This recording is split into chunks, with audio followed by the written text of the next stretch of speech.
Hello friend, good morning, welcome back to a new blog. আশা করি তোমরা সবাই খুব ভালো আছো। আমি ভীষণ ভালো আছি। দেখো, কাটতে বসে গেছি। ঠিক আছে, এখন 11টা 10 বাজে। এখন থেকে ব্লগটা শুরু করলাম। আমার অলরেডি ভাত বসানো হয়ে গেছে। আজ তাড়াতাড়ি করছি কেন, ছেলেরা যে পড়া আছে 4টে থেকে, শনিবার, তোমরা তো জানোই। এবার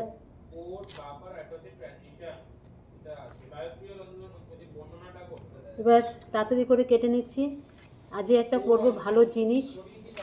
এটা অনেকে খায়, অনেকে আবার খায় না। ঠিক আছে, দাঁড়াও দেখাচ্ছি। সবাই চেনে এটাকে। এই যে, এটা কি বলো তো? এই যে শুটকি মাছ। আজকে করবো শুটকি মাছ, আমার ভীষণ ফেভারেট। আমার বলতে কেন, আমাদের বাড়ির সবাই খায়। আমার বাবার বাড়িতেও সবাই খেত, আমরাও সবাই খাই মাছটা। এখানেও খাই দেখছি। অনেক দিন ধরে খাবো খাবো খাবো খাবো। আমার বর এনে রেখেও দিয়েছে, প্রায় 1.5 কিলোর মতন মাছ এনেছে, শুটকি মাছ। বুঝতে পেরেছো? এবার ওগুলোকে আজকে রান্না করব। আলু, বেগুন, সিম, তারপরে পুঁই মিটুলি সব দিয়ে আজকে এটা রান্না করব। তাই সব কেটে নিচ্ছি সবজি আনাজ।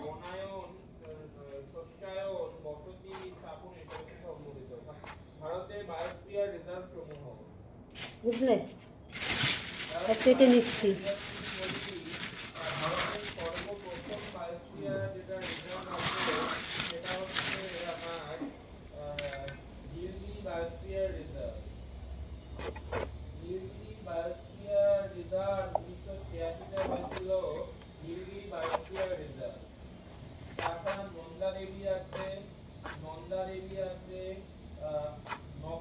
এই যে সব কাটা হয়ে যাচ্ছে। আজ শুটকি মাছ করব, ডাল করা রয়েছে। সকালবেলা কতগুলো বড়া ভেজেছি। ঠিক আছে, বড়া টড়া ভেজে ডাল টাল দিয়ে তরকারি দিয়েছিল, তরকারি ছিল, ওই দিয়ে আমার বর খেয়ে গেছে, আমি সবাই খেয়ে নিয়েছি। আজকে বেশি কিছু একটা করবো না, বেশি করে একটু শুটকি মাছ করে রাখবো যাতে কালকেও খেতে পারি। শুটকি মাছটা বাসি হলে বেশি ভালো লাগে। অনেকে গন্ধের জন্য খায় না, আবার অনেকে যারা ভালোবাসে তারা সব খায়। তাই করবো এটা। আজকে বেশি করে সবজি আনাজ কেটে নিয়েছে, দেখো, দেখেছো? এবার শুটকি মাছগুলো কাটবো, কেটে শুটকি মাছটা খালি করবো। ছেলের জন্য ডিম সিদ্ধ দিয়ে দিয়েছি, ডাল সিদ্ধ দিয়ে দিয়েছি, আর 2 পিস মাছ ভেজে দেবো, খাওয়া হয়ে যাবে, ব্যাস। বুঝলে, শুটকি মাছ খেলে খাবে, না খেলে আর কিছু করার নেই। ও খায় আবার খায় না, ওর মতি গতি। বুঝলে, খুব ভালো মাছটা এনেছে, একদম পুরো শুকনো, খুব ভালো মাছটা। এই এখন কেটে নিচ্ছি। এটা গরম জলে একটুখানি ভিজিয়ে রাখলে কি পুরো ময়লাগুলো বেরিয়ে যায়। বুঝলে, তারা ভাত হয়ে গেছে আর ঠিক আছে। এবার মাছ কাটতে তো অনেক সময় লাগবে। গ্যাসটা ছোটোটা করে দিয়ে আসলাম, ভাত হচ্ছে। আর কিছু করব না, তাড়াতাড়ি করতে হবে আমার। একটু বিশ্রাম নেই, খেয়ে দিয়ে উঠেই আবার দৌড় মারবো।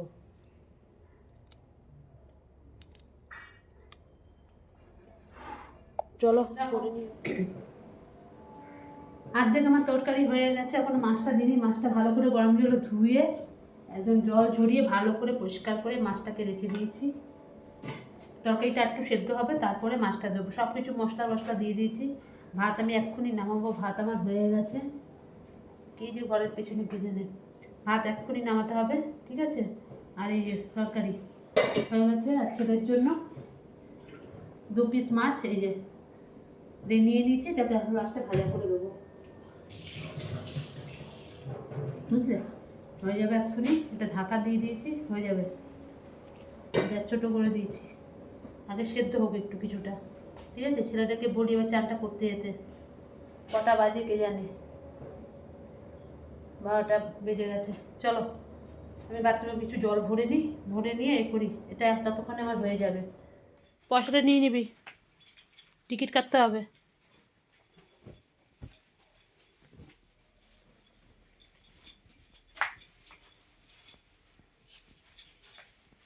তুই সোয়েটার নিবি না তাহলে? সোয়েটারটা নিবি না? বাইরে কিন্তু ঠান্ডা ঠান্ডা আছে।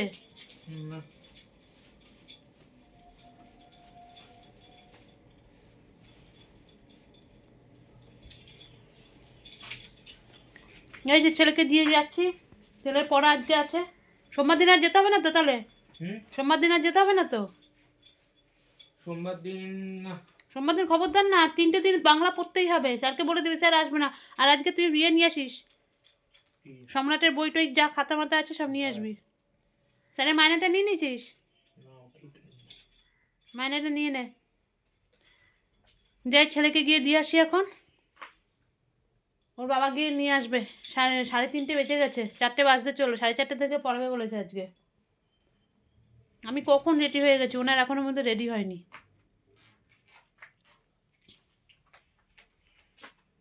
হয়েছে? ছেলে রেডি হয়ে গেছে।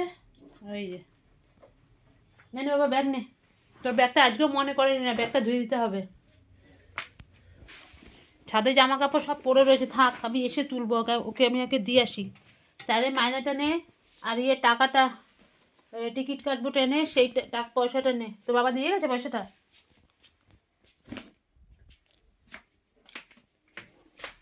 হুম।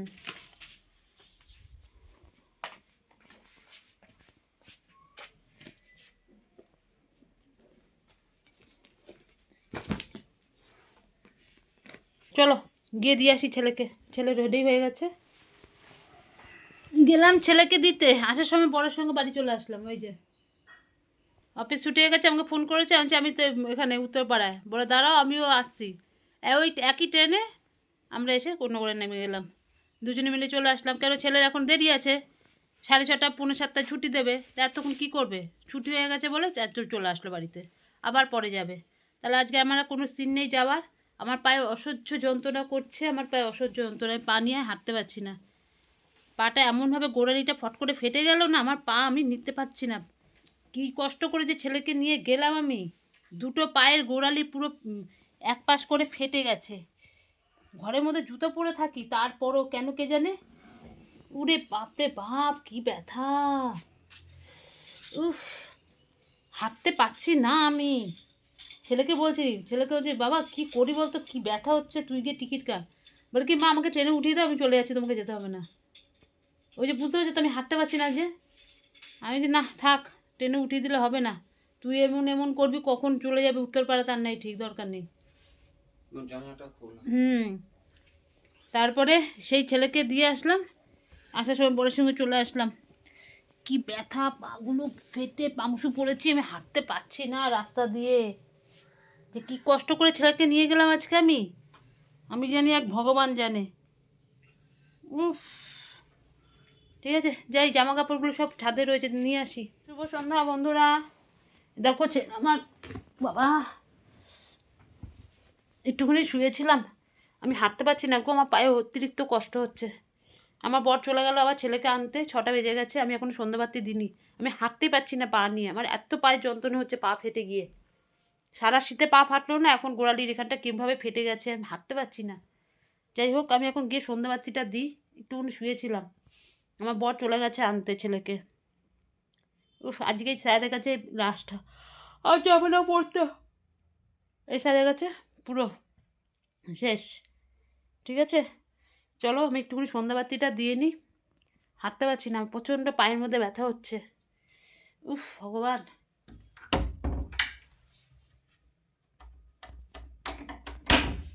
চলো সন্ধ্যাবাতিটা দিই নি, অনেকটাই হয়ে গেছে, আবার পরে আসছি। এখনও আসেনি দেখো পড়া থেকে, ঘড়িটা আমার বন্ধ হয়ে রয়েছে। এখন মানে 8টা বেজে গেছে, বুঝতে পারছো? সে কখন গেছে, 4টের সময়, 4টের আগে বেরিয়েছিলাম। কটা বাজে এখন? পুরো 8টা 6 বাজে। 8টা 6 বাজে এখনও পর্যন্ত আসলো না। বলে আমি যখন ফোন ছিল, আবার ফোন করেছিল তখন কটা বাজে, 7:30টার পরে। বলে মা স্যার এই সবে ছাড়লো। বেরিয়েছে। ও আবার কোন বন্ধু বলছে একটু কেমিস্ট্রি দাগ দিয়ে দে তো, কী কী আসতে পারে, সেই আবার ছেলে দাগ দিয়ে দিল।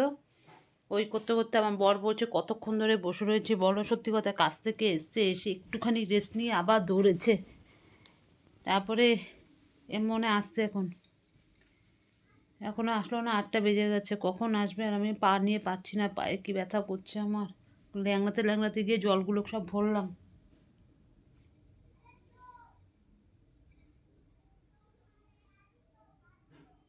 খুব ব্যথা পায়ের মধ্যে।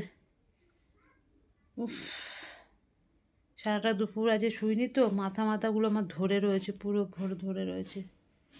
ভাল লাগছে না, কিচ্ছু ভাল লাগছে না। কালকে মনে হয় বরকে মনে হয় অফিসে যেতে হবে আবার।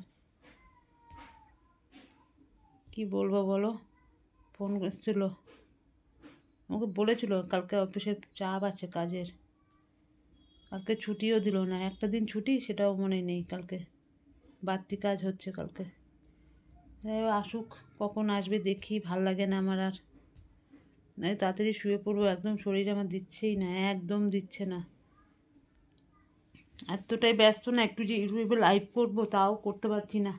প্রথম 2-3 দিন করলাম, এখন আর একটু সময় হয় না, একটু সময় হয় না। কি বলবো বলো। ঠিক আছে আসুক, তারপর আবার আসছি। এই ছেলে আসলো, বুঝতে পারছো, 8:30 9:15 সময় বাড়িতে ঢুকলো। কখন ঢুকলে গো? এই ঢুকলো ঘরে, এসে হয়রান হয়ে গিয়ে ওই যে শুয়ে পড়েছে ওপাশ দিয়ে। 8:30 না, শুয়ে রয়েছে।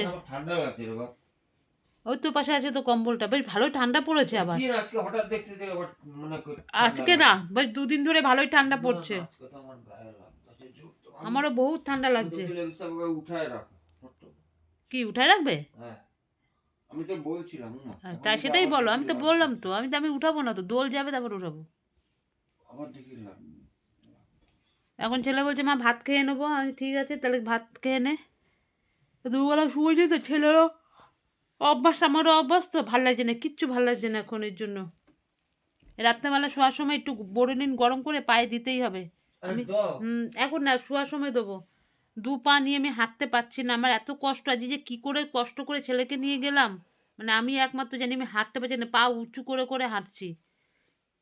লোকে তাকিয়ে রয়েছে, তাকিয়ে থাকলে কিছু করার নেই। আমার পায়ের অবস্থা খুব খারাপ, খুব খারাপ পায়ের অবস্থা। সারা এত শীত গেল তখন অত ফাটেনি, এখন জানি পুরো ফেটে ভিতর দিয়ে রক্ত বেরিয়ে আসছে জানি একেবারে, এতটাই ফেটেছে পা এর গোড়ালিটা। ঘরের মধ্যে জুতো পরে থাকি তারপরেও ফাটছে কেন কে জানে বাবা, গরম গরম আসছে আর পা ফাটা শুরু হয়েছে আমার।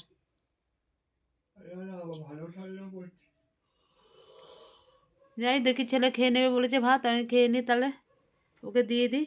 আর এই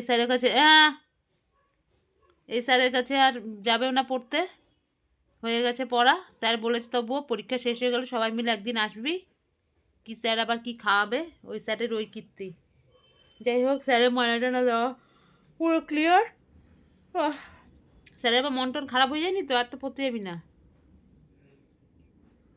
বললো পরীক্ষা ভালো করে দিতে দিতে। আর যা একটু ডাউট ক্লিয়ার করে আসলো, যা যা একটুখানি মানে বুঝতে অসুবিধা সব করে টরে চলে আসলো, ব্যাস হয়ে গেছে। মোটামুটি সব স্যারই এখন বন্ধ, শুধু পড়বে ফিজিক্স আর কেমিস্ট্রি। এটা পরীক্ষার পরে আবার পড়তে যাবে, কারণ নিটটা আছে। আর বায়োলজি তো অনলাইনে করা যাচ্ছে, ওখান থেকে পড়ে নেবে বায়োলজি, কেমিস্ট্রি আর ফিজিক্স, ব্যাস। আর কোনো জায়গায় আর পড়া নেই, কোনো জায়গায় আর পড়া নেই। আর আমারও নিয়ে যাওয়াটা বন্ধ হলো, আমাকে আর যেতে হবে না, কারণ রিক্সটা এখন আমাকে আর যেতে হয় না, ও সাইকেল নিয়ে চলে যায়, আর কোনো আমার চিন্তা নেই। আর এই কেমিস্ট্রিও এখানে সাইকেলে করে চলে যায়, আর আমাকে যেতে হবে না বাবা। এই একটা চিন্তা ছিল, গিয়ে দিয়ে আসা নিয়ে আসা, ওর বাবাকে গিয়ে দিয়ে আসতে হতো। প্রচুর করেছে 2 বছর ধরে, যা কষ্ট করেছি ছেলের পিছনে, মানে ধারণার বাইরে। আমিও যেমন করেছি, আমার বড়ও তেমন করেছে। আমি গিয়ে দিয়ে আসতাম, আমার বড় এই রাত্রে ঠান্ডার মধ্যে গিয়ে বসে থাকতো ছেলেকে আনবার জন্য, রিসরাতে গিয়ে উত্তরপাড়ায় গিয়ে বসে থাকতো। আজকেও তাই বসেই রয়েছে, ছেলে তো আর আসছে না, এই অবস্থা। ছেলেকে পড়তে দিতে প্রচুর কষ্ট করেছি, ছেলের পড়াশোনার জন্য প্রচুর প্রচুর কষ্ট করেছি, মানে কি বলবো, প্রচুর কষ্ট করেছি। এই জলের মধ্যে ঠ্যাঙাতে ঠ্যাঙাতে চলে গেছি রিসরাতে, এতটা হাঁটু অবধি জল হয়ে গেছে, বুঝতে পারিনি এত জল ওখানে। জুতো হাতে নিয়ে ছেলেকে নিয়ে পড়াতে নিয়ে চলে গেলাম। কি করব, করেছি প্রচুর। ছেলেও খেটেছে, তার সঙ্গে সঙ্গে আমরাও ছিলাম। এরপরে কি হবে জানি না। যাই হোক, ছেলেকে দুটো খেতে দিয়ে দিই, খেয়ে নিক, তারপর আমরাও খেয়ে নেবো। আমার আর শরীরে দিচ্ছে না। ও এবার শুয়ে পড়বো, ভালো লাগছে না, একদম ভালো লাগছে না। কালকে রোববার, উফ, মানে পায়ের ব্যথা আরো আমাকে কাহিল করে দিচ্ছে। পায়ের ব্যথা খুব মারাত্মক, সারা শরীর পুরো ব্যথা হয়ে আছে। বলছি না, পায়ের এই চেটুটা দিয়ে হাঁটতে হাঁটতে গেছি, জানি, ভর মানে দিয়ে দিয়ে। সারা শরীর ব্যথা হয়ে যায়, পা ফেলা যায় না, ল্যাংড়া ল্যাংড়া হাঁটতে হয়, ওর এফেক্টে মানে সারা শরীর ব্যথা হয়েছে। আবার কিভাবে ফেটেছে আমার এই পাটা, পুরো চির খেয়ে। মাঝে বড়লিন দেবোই আমি। বড়লিন দাও। দুটো পায়ের মধ্যে অবস্থা খারাপ হয়ে গেছে আমার। আমি তো ভাবছি না, এখন দিনই কেন আবার ইয়ে করবো, কাজ করবো হোক করবো, না, দেখি পায়ে আছে। জল টল লেগে ইয়ে হয়ে যাবে। একেবারে শোয়ার সময় দেবো ভালো করে ঘষে, গরম করে দেবো, এমনি দেবো না। তোমাকে যেমন করে দিতাম গরম করে। ঠিক আছে, চলো। ছেলে আবার পড়তে বসে গেছে, ওই দেখো, ওই যে পড়তে বসে গেছে। বাবা পড়তে বসার আগে খেয়ে নিলে হয়তো না। আচ্ছা আমি ভাতটা বাড়ি। ঠিক আছে, চলো খেয়ে নিক ছেলে। দেখো খাওয়া দাওয়া কমপ্লিট হয়ে গেছে তো আমাদের। খাওয়া দাওয়া পুরো কমপ্লিট, আর কোনো কাজ নেই। ছেলে পড়ছে, এই জন্য বাইরে একটু বেরিয়ে আসলাম। ঠিক আছে, চলো। আর শরীরে নিতে পারছি না। পায়ের মধ্যে এখন বোরোডিং দিলাম, গায়ে একদম পুরো ভর্তি ভর্তি করে পায়ের মধ্যে বোরোডিং দিয়ে কিছুক্ষণ বসেছিলাম। এবার শুয়ে পড়বো। ঠিক আছে, আজকের মতন রাখছি, কালকে আবার আসবো। টাটা, গুড নাইট, সবাই ভালো থেকো।